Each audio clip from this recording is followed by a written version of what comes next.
Good afternoon, children. In the previous class, we had learned about the great Himalayan ranges. Today, let us start about the northern plains or great plains of India. Children, to the south of the great Himalayas lie the plains of India. Children, look at the map of India in the first page. We can see that the green shaded areas in the south of the great Himalayas, അതായത് ഹിമാലയ പർവ്വതത്തിൻ്റെ താഴ്ഭാഗത്ത് ഉള്ള നിരന്ന green shaded ഏരിയാസാണ് northern plains or great plains എന്ന് അറിയപ്പെടുന്നത്. It lies to the south of the Himalayas. These plains are flat lands. Then they are very fertile, and one third of the land surface formed by these northern plains. Children, then they form the rivers, such as this region is thickly populated because the land is very fertile. Then many of the rivers flow through these plains.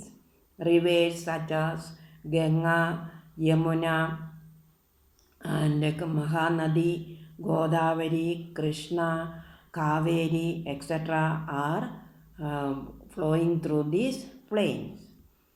Then so the land is very fertile because so that food grains are grown very much in these areas.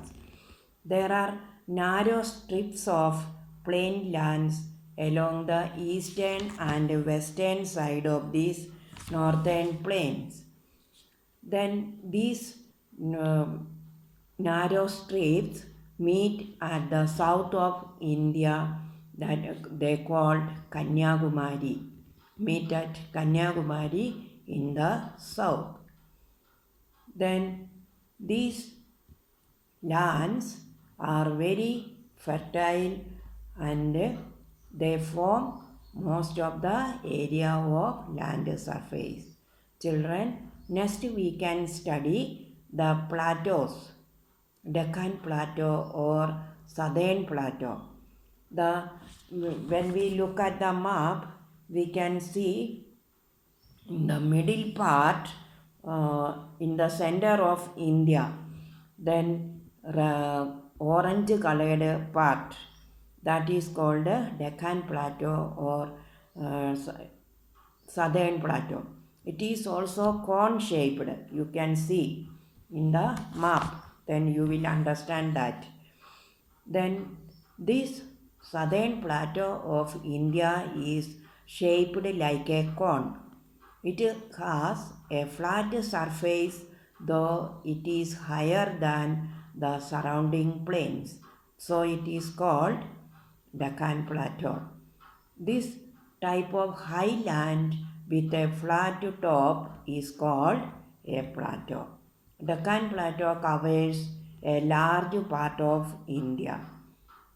This land is rocky and uneven and not fertile than plains. ഈ areas northern പ്ലെയിൻസിനെ പോലെ അത്ര ഫലഭൂയിഷ്ടിയുള്ള സ്ഥലമല്ല. Then this area is less fertile. Then the rivers flow through this Deccan Plateau depend on rains for water and dry up in the summer season. Then most of the rivers flow through this Deccan Plateau are Krishna, Kaveri, Godavari, Narmada and Tapti. And these rivers dry up in the summer season. In the rainy season only these rivers flow with water.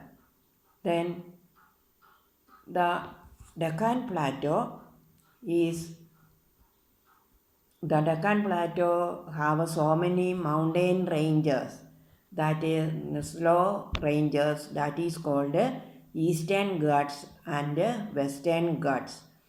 The other mountains in the Deccan Plateau are Aravalis, Vindhyas, Satpuras and Nilgiris. We had learned that in the earlier class. Vindhyas and Satpuras and Nilgiri hills are in the southern part of India. So these are also a part of Deccan Plateau.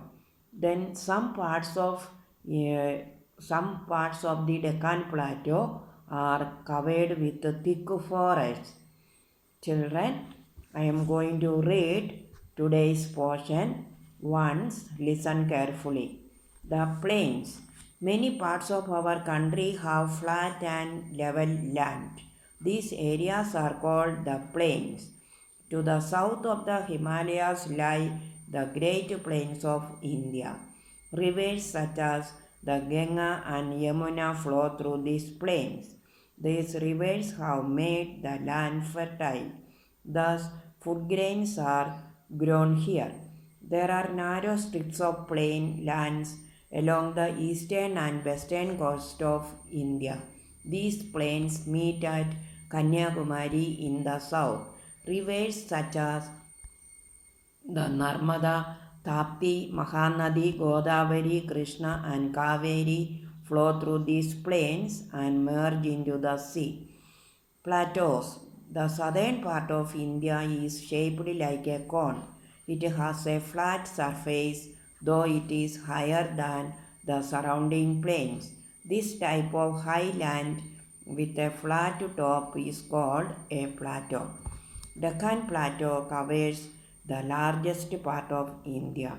The land is hard, rocky and uneven. This area is less fertile than the plains. The rivers in this area depend on rains for water and often dry up in summer. Some parts of the plateau are covered with thick forests. Children, today that's all. Thank you.